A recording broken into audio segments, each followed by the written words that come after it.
Jumlah dari sunnah hay'ah itu ada 15. Yang pertama adalah mengangkat kedua tangan. Mengangkat kedua tangan, satu, ketika takbiratul ihram. Takbiratul ihram hukumnya wajib. Allahu Akbar. Mengangkat tangannya hukumnya, kenapa mengangkat tangan? Sunnah.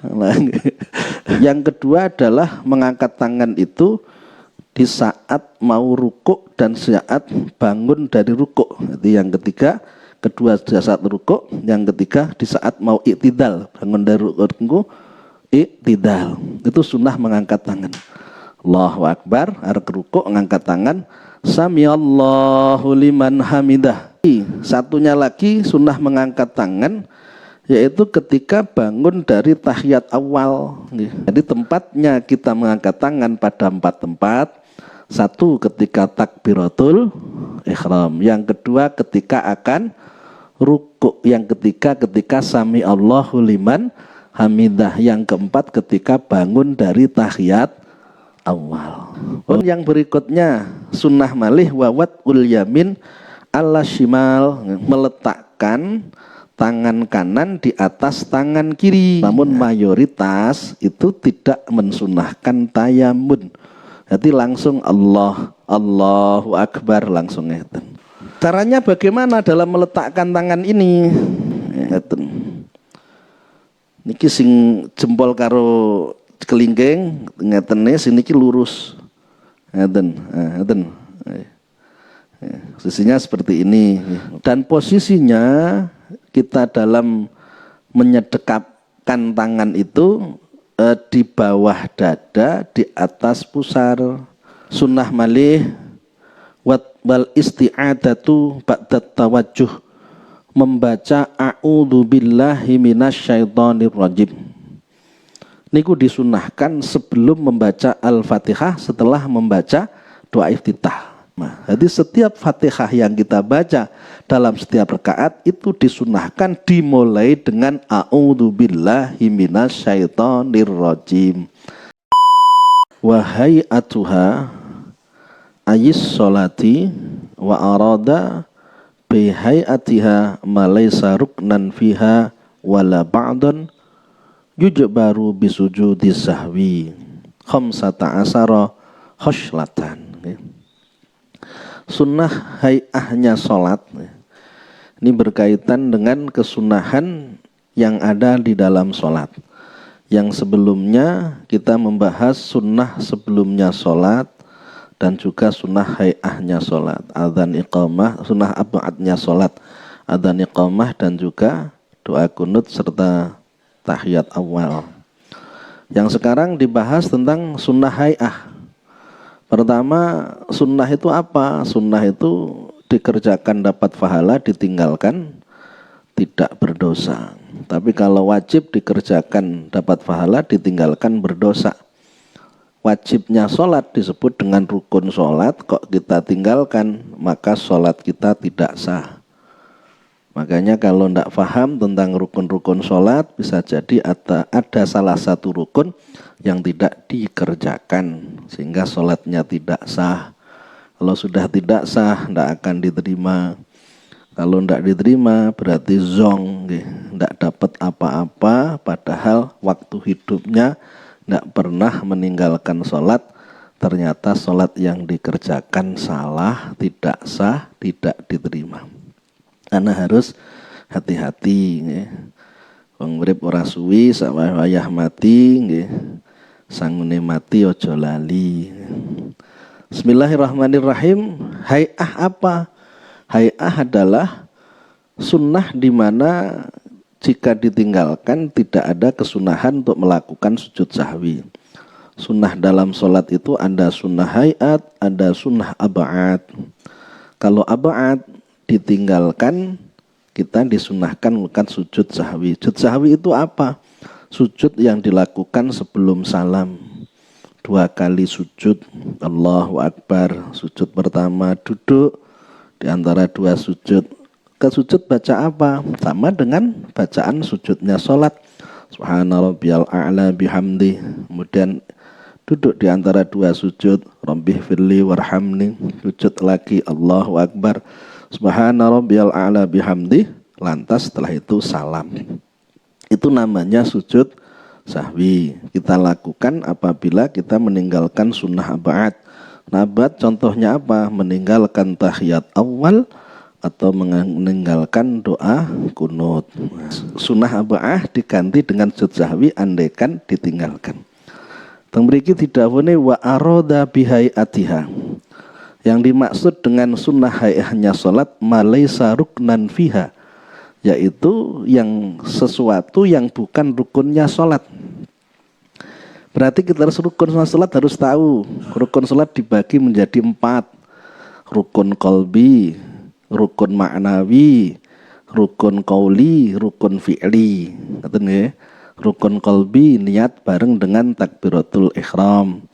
Allahu Akbar, hati kita saya niat salat fardu subuh, saya niat salat fardu duhur di hati. Oke, dipraktekne ngoten, berarti usolli fardhu dhuhri sebelum takbiratul ihram itu tidak cukup kalau waktu takbiratul ihram kita tidak niat. Dengan eling-eling tenan nggih jenengan praktekne ngono. Golek sampean orang ngono, wis ngerti wayahe ngono, rezekine salate ora sah ngono lho masalahe. Kadang-kadang wis ngaji bolak-balik panggah ndendeng ae, anggah koyok sing pahami ae mesti omongi aja ngono panggah ngono piye karepe.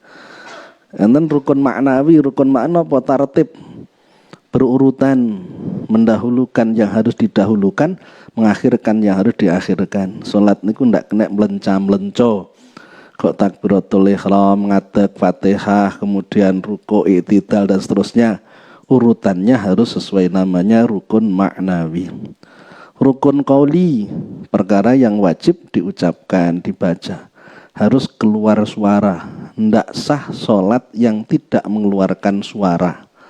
Ketika membaca rukun qauli, sholat di batin niku ndak sah, kudu enek suara sing metu yang didengar oleh diri sendiri. Kalau memang itu sir, kalau jahar berarti didengar orang lain. Apa saja? 1. Takbiratul ihram, 2. Al-Fatihah, 3. Tahiyat, 4. Sholawat, 5. Salam. Mosok lali ngoten ditakoni kudu ngerti ngoten lho. Nggih. Ngapalne mboten angel mun tak mek 5 nggih. Sampeyan karo bayangne salate itu lho, karo bayangne nalikane lek salat ngoten. Gen kelingan ngoten lho. Takbiratul ihram, Fatihah, tahiyat niku sampai wa asyhadu anna Muhammadar Rasulullah, kemudian sholawat Allahumma sholli ala Muhammad, kemudian salam, assalamualaikum warahmatullah. Mek niku tok sing wajib diwaca. Rukun fi'li yaitu sesuatu yang harus kita kerjakan yang berupa pekerjaan, sesuatu yang berupa perbuatan, berdiri bagi yang mampu, rukuk, i'tidal, sujud, duduk di antara dua sujud, duduknya tahiyat akhir. Ini harus dikerjakan sesuai dengan itu. Kalau tidak, sholatnya tidak sah. Sujudnya kok sekali, tidak sah, harus 2 kali. Sujud tidak ada duduk di antara dua sujud, ya tidak sah. Contohnya nih seperti itu. Bon. Kita lanjut, wala ba'don, dan bukan sunnah ba'ad.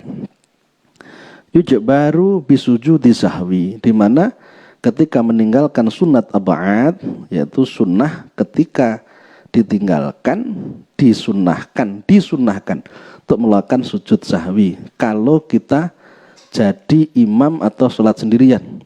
Tapi kalau kita jadi makmum, wajib ikut sujud sahwinya imam kalau imam sujud sahwi. Walaupun sunnah. Imam sujud sahwi, makmum wajib sujud sahwi. Tapi kalau imam tidak sujud sahwi padahal meninggalkan sunnah ba'ah, maka makmum boleh mengerjakan sujud sahwi. Caranya gimana? Menunggu salamnya imam dulu, baru setelah itu makmum sujud sahwi. Jadi ada 4 sunnah yang mana dalam aturan mengikuti imam itu berbeda. 1. Sujud tilawah, hukumnya sunnah. wajib mengerjakan sujud tilawah bagi makmum kalau imam mengerjakan, dan wajib meninggalkan sujud tilawah bagi makmum kalau imam meninggalkan sujud tilawah. Apa sing dilakon imam dalam hal sujud tilawah kudu diikuti. Sing nomor loro, doa kunut. Doa kunut itu tidak wajib diikuti. Imam tidak doa kunut, makmum boleh doa kunut. Imam doa kunut, makmum boleh tidak doa kunut. Boleh diikuti, boleh tidak diikuti. Yang ketiga, sujud sahwi. Imam mengerjakan, makmum wajib mengerjakan. Imam tidak mengerjakan, makmum boleh mengerjakan. Yang keempat, tahiyat awal. Tahiyat awal niku jika makmum mengerjakan, jika imam mengerjakan, makmum boleh meninggalkan, langsung ngadeg ngoten. Jika imam meninggalkan tahiyat awal, makmum wajib meninggalkan tahiyat awal.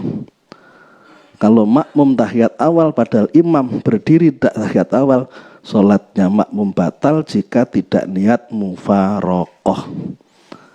Aturannya seperti itu. Mbah sampean paham, mundah paham, mesti ora paham nggih, ya ora apa-apa nggih, ngajine sik suwi. Bismillahirrahmanirrahim. Yang berikutnya, khamsata asyara khoslatan. Jumlah dari sunnah hay'ah itu ada 15. 15 niki ora kok jumlah pasti. Bihasa bima dzakarahu al-musannif huna, ini menurut musannif nggih, menurut pengarangnya kitab niki Fathul Qorib, takribnya nggih, maksudnya takribnya yakni Syekh Abu Suja. Ada pendapat yang lain lebih daripada 15. Tidak perlu di masalah hitungan niku nggih. Lek sing ngitung jeli yo luweh, lek ratek jeli yo kurang ngoten mawon. Apa saja itu? Kita masuk ke bagian yang pertama. Sunnah hay'ahnya sholat yang pertama adalah raf'ul yadaini inda takbiratul ihrami ila hatwi mangkabai.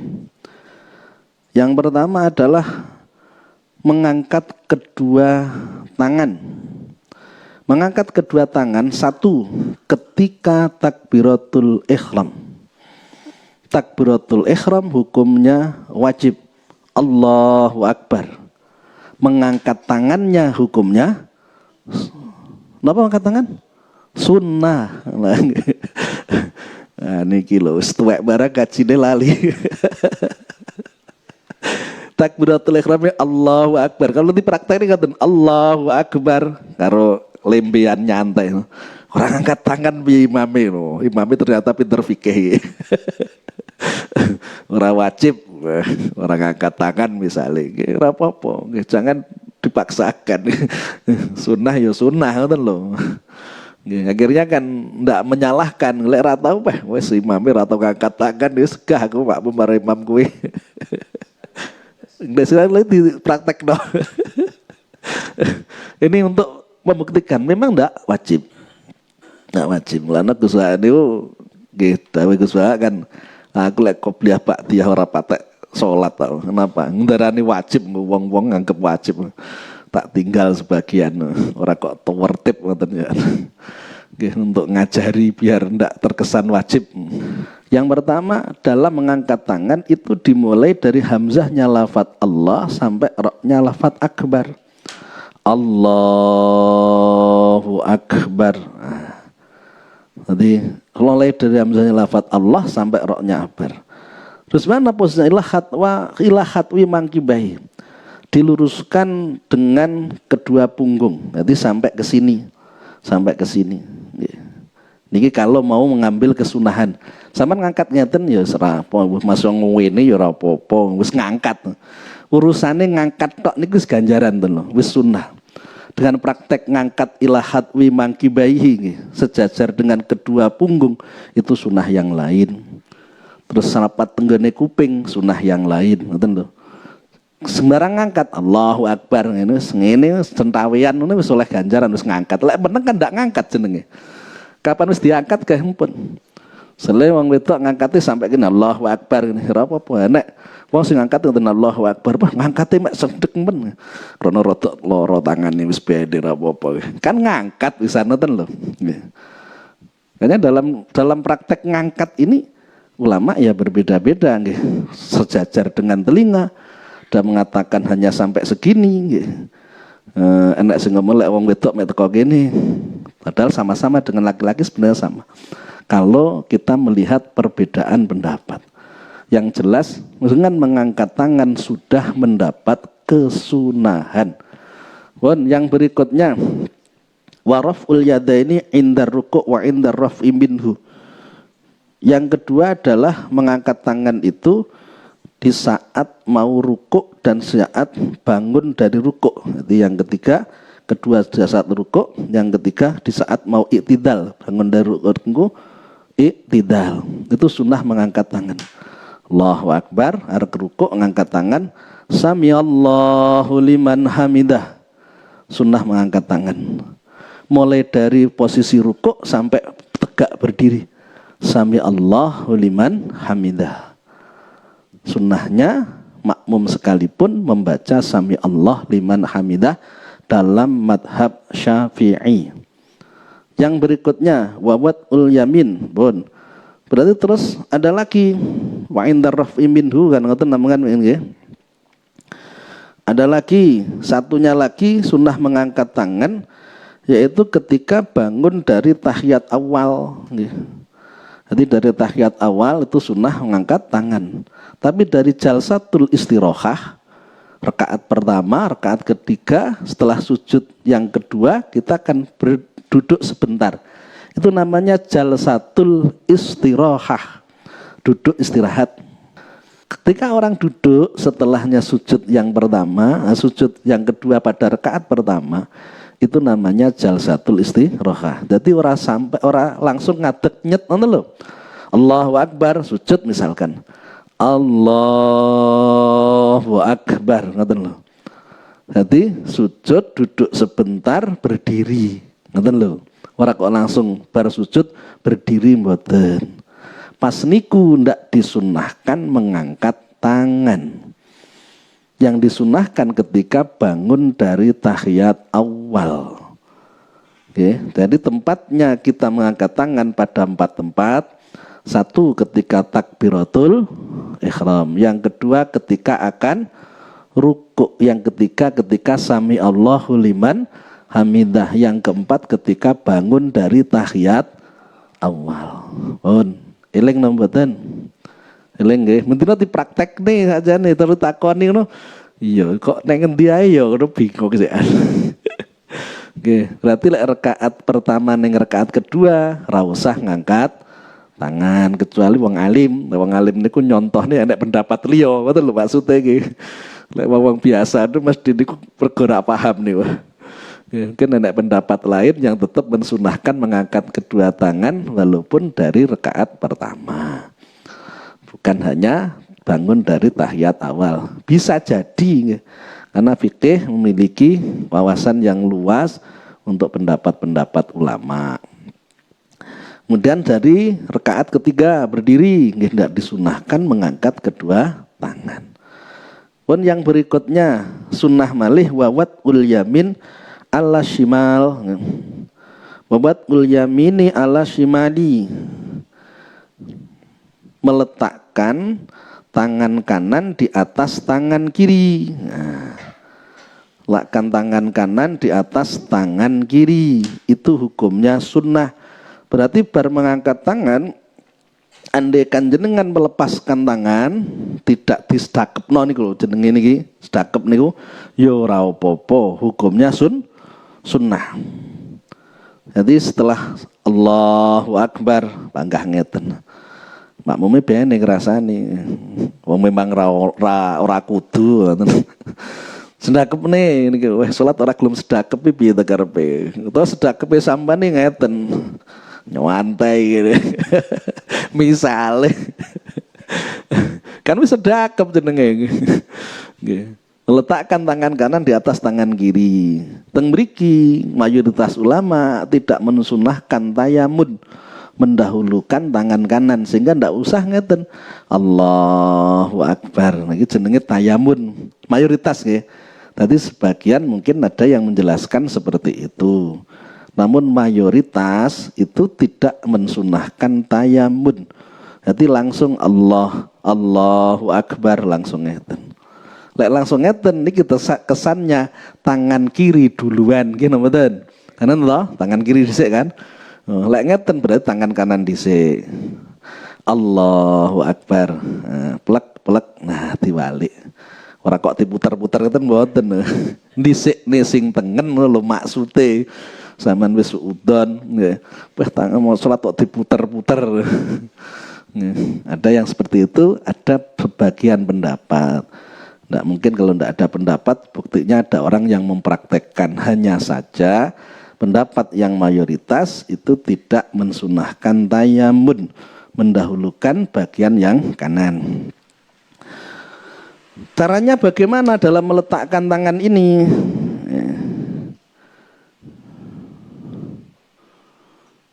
Caranya adalah letakkan niki tangan kanan nenggone ugel-ugel mriki dengan memegang ya qabidun laha mengegang nenggone niki ugel-ugel niki. Terus posisi tangan niki diluruskan ngeten. Niki sing jempol karo kelingking ngetene sing niki lurus. Ngeten. Ngeten. Sisinya seperti ini, ngoten ngomongin tawakem ini orang. Nggih kalau mau nekem ya monggo ngono ora oleh ya apa. Nggih, jadi memegangnya ini tangan yang diluruskan nggih. Jadi kalau mau yang lebih sunnah. Yang berikutnya wa yakunani tahta sadrihi wa fauqa surratihi, dan posisinya kita dalam menyedekapkan tangan itu di bawah dada, di atas pusar. Nggih, di bawah dada, di atas pusar. Dada ini ngeten. Terus agak miring ke kiri, sunahnya ngeten. Agak miring ke kiri, fi jihatil yasar. Ma'ilan ila jihati yasarihi li anal qalba fi jihatil yasar. Agak miring ke kiri, kenapa? Karena hati berada di sini. Jadi istilah ini ku nekem ati ngoten. Kena aja dileboni setan, ditutupi setan rasa mlebu nggih. Ya nek omong ngoten. Jadi posisinya di bawah dada, di atas pusar dengan agak ke kiri. Miring ke kiri. Disesuaikan dengan posisinya hati li anal kolba fi jihatil yasar. Caranya seperti itu. Bagian madhab mengatakan di bawah pusar ada, tahta surati itu ada. Madhab Hanifah atau madhab Hambali saya kurang paham, di bawah pusar. Orang kok berarti nekem barangnya mboten nggih, di bawah pusar. Mosok karo nutupi barangnya yo ora. Memang ada hadis yang menjelaskan seperti itu. Ojo kemudian difahami dengan logika. Pasti ulama memberikan satu pendapat memiliki dasar. Tidak mungkin tanpa dasar. Yang berikutnya wat tawajjuh, disunahkan malih tawajjuh. Tawajjuh ila qaulil musalli akibal taharrum, yakni wat tawajjuhu, membaca doa iftitah. Ai qaulul musalli, yang dimaksud tawajjuh adalah ucapan orang yang sholat akibal taharrum, setelahnya takbiratul ihram. Jadi bacaan yang dibaca setelahnya takbiratul ihram sebelum membaca Al-Fatihah. Apa? Doa iftitah. Temberiku didawuhni wajahtu wajahiyah. Tidak ada ininya. Wajahtu wajahiyah lilladzi fataras samawati wal arda hanifan muslimaw wa ma ana minal musyrikin. Jangan wa ma ana minal muslimin ya. Wa ma ana minal musyrikin itu saya tidak termasuk golongan orang-orang musyrik. Lek wa ma'ana minal muslimin, saya tidak termasuk golongan orang-orang Islam. Ngoten lho. Bahasa Arab kudu paham, ora maksud kromong ra roh artine. Suhul, yakul. Yukul ki opo ada bahasa Arab yukul. Kul ngono wae wis karuane. Nggih. Inna sholati wa nusuki wa mahyamati lillahi rabbil alamin la syarikalah wa bidzalika umirtu wa ana minal muslimin. Nggih. Itu namanya doa iftitah. Sunnah untuk dibaca ketika kita sudah takbiratul ihram. Walaupun imamnya sudah Fatihah. Asalkan kita punya jeda, punya waktu untuk membaca Fatihah. Lek makmum masbuk, ojo moco doa iftitah. Karena waktu kita sangat terbatas, ngoten lho. Imamnya sadar rukuk sampean maca doa iftitah, bari ndak maca Fatihah langsung rukuk, salate ndak sah. Ya, karena kita harus baca Al-Fatihah, doa iftitah hukumnya sunnah. Ini dibaca sekira waktu membaca Fatihah setelah membaca doa iftitah masih cukup. Kalau sekira ndak cukup, ndak usah dibaca doa iftitah. Karena hukumnya sunnah, yang wajib adalah membaca Al-Fatihah. Kudu ngerti, lek ndak ngerti, wah wis arep mepet rukuk panggah maca doa iftitah. Wayah Allahu akbar rukuk, rung maca Fatihah baru langsung rukuk, batal bro salate. Ora maca Fatihah soalnya. Padahal kita wajib membaca Fatihah. Walaupun dapat bismillahirrahmanirrahim, imam kok rukuk, sudah sah karena dapat satu rakaat, Fatihahnya makmum ditanggung oleh Fatihahnya imam. Ditanggung oleh imam kan ngoten. Tapi lek awake dhewe maca doa iftitah, kemudian rukuk imamnya, kita ndak bisa ikut rukuk. Kita wajib mengganti waktu yang kita gunakan untuk doa iftitah, kita gunakan untuk membaca surat Al-Fatihah. Sepiro kira-kira waktu ini berang detik, itu kudu diganti. Kok ternyata kita mengganti, ternyata si imam masih rukuk, kita bisa rukuk bersama imam, dapat satu rakaat. Kalau tidak, kita kehilangan satu rakaat. Berarti nanti wajib mengganti atau menambah satu rakaat setelah salamnya imam. Jadi wajah itu wajahnya. Dimulai dari itu atau dimulai dari Allahu Akbar kabirau. Oke, saya selalu mengingatkan tidak dimulai dari kabirau nih, dimulai dari Allahu Akbar kabirau. Setelah takbiratul ihram Allahu Akbar, ojo langsung kabirau ngoten lho. Kita mulainya Allahu Akbar kabirau walhamdulillahi katsira. Nah, terus ngoten.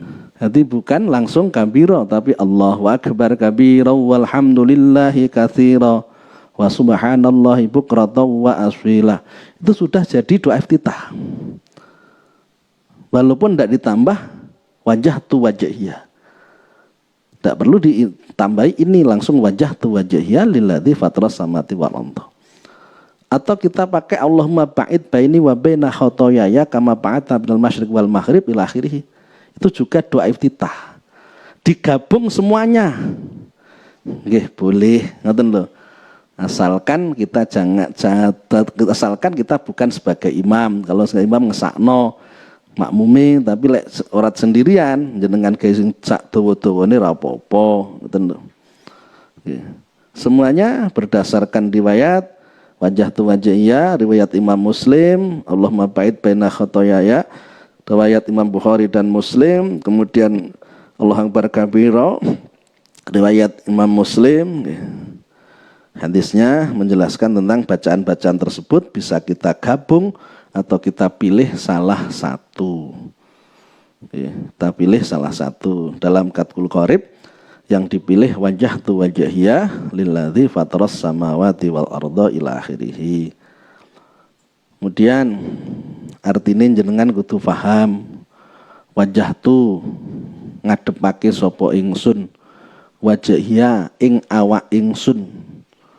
Wajah niku yang dimaksud badan.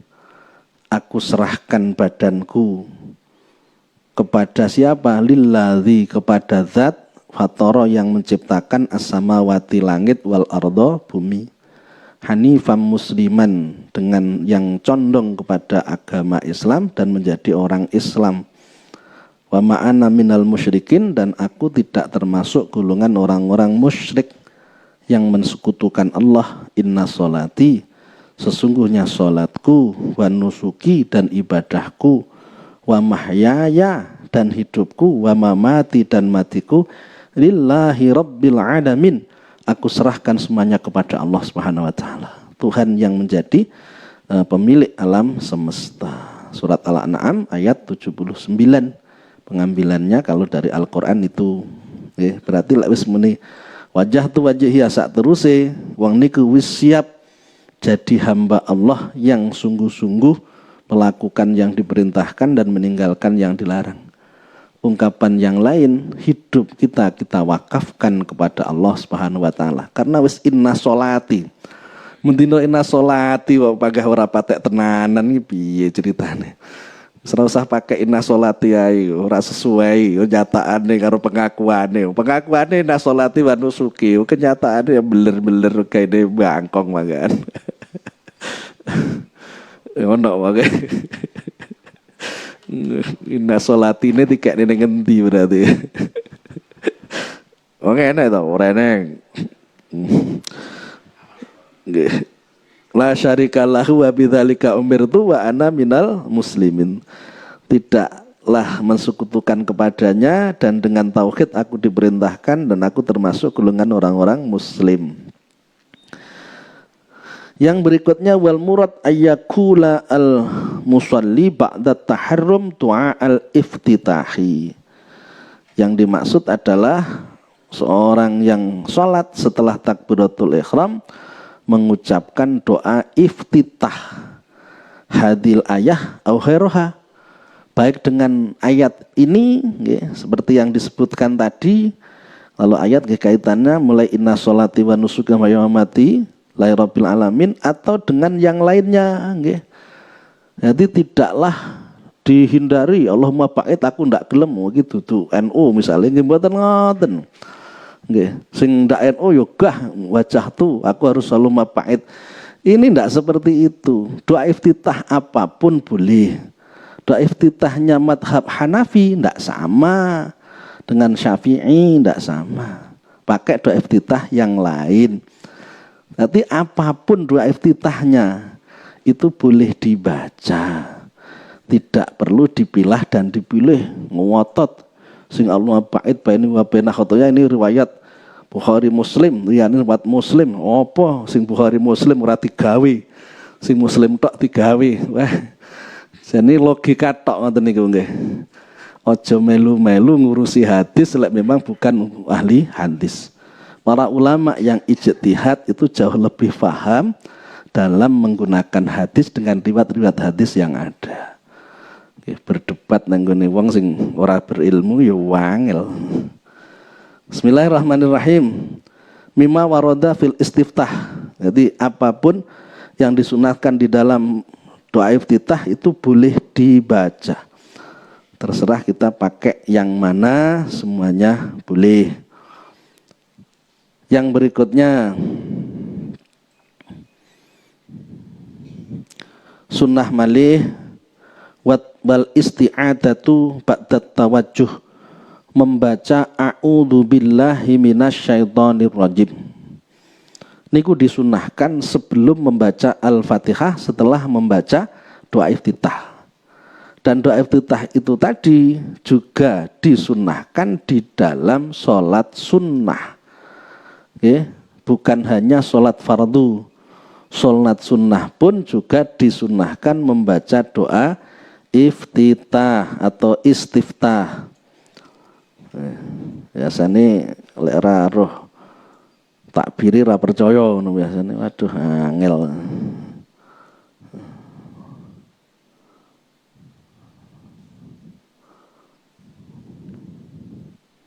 Iki wa huwa mustahabun fil fardi wan nafli lil munfarid wal imam wal ma'mum wa in syara'a imamuhu fil Fatihah Wa amanah wa huwa li ta'mini imami qabla suru'ihi fihi. Doa iftitah itu disunahkan untuk sholat fardu maupun sholat sunnah bagi orang yang sholat sendirian, jadi imam atau jadi makmum. Walaupun imamnya sudah membaca Fatihah, si makmum bukan disunahkan mendengarkan Fatihah imam, tapi disunahkan doa iftitah dulu. Walaupun si makmum sudah membaca amin, amin yang dibaca oleh imam atau Fatihah yang dibaca oleh imam. Jenengan datang wisbar amin. Amin, ngoten wisbar Fatihah jenengan Allahu Akbar muni amin karena waktunya baca amin. Bar niku sik sunah doa iftitah dengan perkiraan waktu. Ketika jenengan baca doa iftitah, waktu untuk baca Fatihah masih cukup. Wah iki imame sawi lagune rada ngagayeng-gayeng iki paling tok dawa lah. Tak nggih maca doa iftitah dhisik. Nek diperkirakan mepet ora usah maca. Tapi lek sing wektune enek sik disunahne maca. Dipilih sing cendek Allahu Akbar kabira walhamdulillah katsira wa subhanallahi bukratan wa asila niku mawon. Doa iftitah milih niku nggih sitok niku. Ndak perlu digandeng-gandeng kabeh wis wektune entek imam wis arep rukuk urung Fatihah nggih. Kemudian disunahkan malih membaca ta'awud. A'udzubillahi minasyaitonir rajim. Itu sunnah ba'da tawajuh setelah membaca doa iftitah. Dijelaskan teng mriki wa tahsulu bi kulli lafdin yastamilu ala ta'awud. Di dalam ta'awud itu boleh pakai sehat ta'awud apapun. Wal afdal a'udzu billahi minasyaitonir rajim. Afdalnya membaca a'udzu billahi minasyaitonir rajim. Dengan macane a'udzu billahi samiil alimi minasyaitonir rajim juga boleh. Ngoten. Nggih, rada panjang nggih. Rada panjang. Artinya iki gen aja saklek, wah kudu ngene larangane rak nek ngoten lho maksud kula iki. Nggih, nggih penak dawa jare ibu-ibu timbang pendek ngoten lho. A'udzu billahi minasyaitonir rajim pendek. A'udzu billahi samiil alim minasyaitonir rajim rada dawa sithik. Nggih, mau pakai yang mana terserah. Dan disunahkan kapan? Disunahkan dalam setiap rakaat ta'awud niku. Kalau tadi tawajuh itu pada rakaat pertama, nggih. Kalau doa iftitah, kalau ta'awud setiap rakaat. Wa yata'akkadu fi raqatil ula. Dan sangat dianjurkan pada rakaat pertama. Jadi setiap Fatihah yang kita baca dalam setiap rakaat itu disunahkan dimulai dengan a'udzubillahi minasyaitonir rajim. Paham, Pak? Nggih. Sok ngono ora paham iku kebangetan. Yang berikutnya sunnah malih wal jahru fi maudhihi. Mengeraskan bacaan di dalam tempat yang disunahkan untuk mengeraskan bacaan. Di mana kita mengeraskan bacaan salat? Wa huwa as-subhu, yaitu di salat subuh. Rakaat pertama dan kedua bacaannya dikeraskan. Itu sunnah. Artinya andaikan salat subuh niku ndak mengeraskan bacaan, itu yo ndak batal salati. Yang sunnah mengeraskan siapa? Imam dan orang yang sholat sendirian. Lah sendirian niku lek disunahke mengeraskan berarti prakteke koyok dadi imam. Lek wis kulino mengeraskan pemosak wayah-wayah dadi imam niku ora kaget. Lek ora patek kulino ngeraskan dadi imam wedi. Wah, kok dadi imam. Lah wis padha harus salat dhewe lho dadi imam iki. Lek awakmu dhewene ya biasane banter mau karek nang burine nek wong karo ora ngono ae lho, ngono dadi masalahnya apa. Nggih. Beda nggih. Wis dingen-gen lek ada wong akeh ya bali lali to ya. Grogi. Ini gue ternyata pokoknya ada bedane karo renek. Ada karo renek. Repot tuh. Bismillahirrahmanirrahim. Sunnah mengeraskan lagi wa ulatal maghribi wal isya. Pada rakaat pertama dan kedua sholat maghrib dan sholat isya. Niku juga disunahkan mengeraskan wis kadung kados praktek niku lho. Wal jum'ah, sholat jum'ah dikeraskan bacaannya, dan juga wal idani, sholat hari raya Idul Fitri dan Idul Adha. Niki lho. Jadi bil qiraah wal jahru bil qiraah nenggone Al-Bajuri li ghairi makmumin. Sunnah mengeraskan bacaan itu bagi selain makmum. Siapa selain makmum?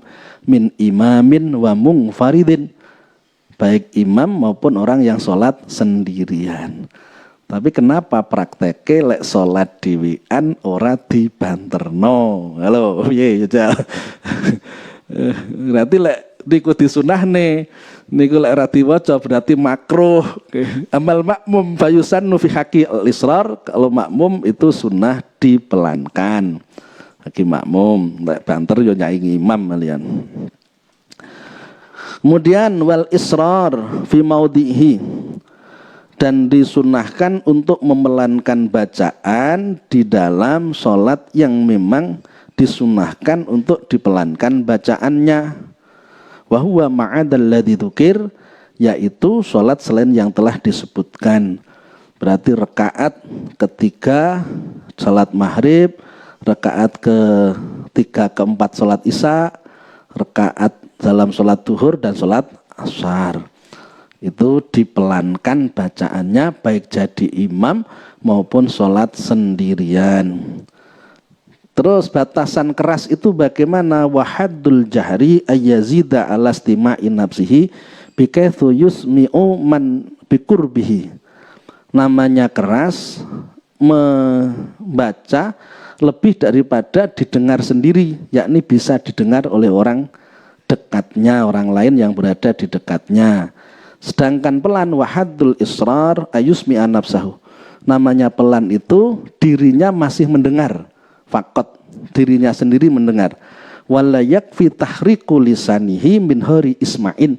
Maka tidak cukup, artinya tidak sah hanya menggerakkan lisan tanpa adanya suara yang keluar. Niku ndak sah salat ngoten niki. Walaupun salat dhewe lho. Nggih, bismillahirrahmanirrahim. Alhamdulillahirabbil alamin. Ngaten iki keras, karena ada speaker ini. Enak mengerase. Tapi lek meneng tok sampean ngobani lambe tapi ra nek suarane. Niku ndak cukup. Dalam rukun qauli itu ndak mencukupi, tadi sudah kita jelaskan. Lane mulai ket saiki aja ngengge salat kebatinan nggih. Niku salat kebatinan mau dibatin tok ya, salat kebatinan jadi nggih. Salate salat bil lisan ngoten. Lah ya mulane kok cepet nggih. Balik tumpuk-tumpuk niku bar bismillah langsung malah dolin. Sifat plak piye to iki. Lah ya. Bismillahirrahmanirrahim. Amin. Balik wis. Yang berikutnya wa ta'min. Nah, sekarang disunahkan lagi membaca amin. Baca amin. Baca amin ay qaulu amin, yaitu ucapan amin. Amin. Niku enten pinten-pinten sehat atau luhat dalam baca amin itu. Bisa amin, bisa amin, bisa amin, bisa nggih. Jadi ada beberapa luhat atau cara membaca amin umumnya nggih amin nggih. Dimatkan kemudian masuk berikutnya bimatil hamzah wa tahfifil mim amin. Atau mentasdidkan mimnya masal mat amin. Ya enek lho. Paitu lek ngono biasane. Nggih sing mawon daripada dipaitu marakne dosa. Akibal Fatihah dibaca kapan? Qaulu amin akibal Fatihati liqori'iha fi sholatin akhiriha, yaitu setelah Fatihah. Katanya kalimatnya akibah. Akibah itu setelah langsung. Setelah langsung berarti hanya jeda sebentar. Jadi di mana ada saktah, ya. Saktah itu diam sebentar, kira-kira membaca subhanallah. Yang disunahkan diantaranya di antara waladolin dengan amin. Di antara doa iftitah dengan ta'awud, di antara ta'awud dengan fatihah, di antara fatihah dengan amin. Kemudian di antara amin dengan surat panjang, kira-kira makmum cukup membaca fatihah kalau kita jadi imam. Di antara surat dengan rukuk juga jeda subhanallah kira-kiranya. Namanya saktah, diam sebentar. Kalau ini akibah berarti setelah waladhdallin amin, jangan langsung amin, nanti mandek sedilut amin. Bagaimana kalau ada pemisah? Misalkan Rabbih firli, tidaklah menjadikan jeda walaupun ada Rabbih firli. Dan memang ada hadis yang menjelaskan bahwa setelah amin disunahkan baca Rabbih firli. Setelah waladhdallin, ya. Waladhdallin Rabbih firli amin. Nggih, rasah wali daya, renek wali daya niku ning hadise mek Rabbih firli ngoten lho. Kalau mau nambah niku monggo nggih. Karena awake ora petek paham hadise, akhirnya ndak tau praktekne niku. Enek wong sing memang kulino praktekne bar waladhdallin Rabbih firli amin ngoten. Kemudian disunahkan bagi siapa? Liqoriha, bagi orang yang baca Fatihah baik di dalam sholat maupun di luar sholat. Walakin fi sholati akatu, tetapi membaca amin, ya, di dalam Fatihah yang dibaca pada waktu sholat itu lebih disunahkan lagi dibandingkan amin yang dibaca setelah Fatihah yang dibaca di luarnya sholat. Wayu aminu al makmum ma ta'mini imamihi. Makmum bacalah amin beserta aminnya imam, wayajharubih, dan keraskanlah dalam membaca amin. Jadi imam waladhdallin, makmum moco amin, imame yo amin. Karena hadis menjelaskan idza ammanal imam fa aminu fa in wafaqa ta'minahu ta'minal malaika ghufirallahu ma taqaddama min dzambih wa ma ta'akhir. Ketika imam baca amin, makmum baca amin, bacalah kalian semua baca amin, maka apabila metuki barengi aminnya malaikat akan diampuni dosa yang telah lewat dan dosa yang akan datang. Nanti amine ora klincrit, makmum karo imam bareng, amine malaikat nggih bareng. Dari situ diampuni dosa yang sudah lewat dan akan datang. Wis diampuni dosa, otomatis masalah urip ilang. Krono rata-rata masalah urip krono dosa, ngoten lho. Wis masalah akeh ra gelem salat. Akhire ra maca amin. Akhire dosane ra disepuro.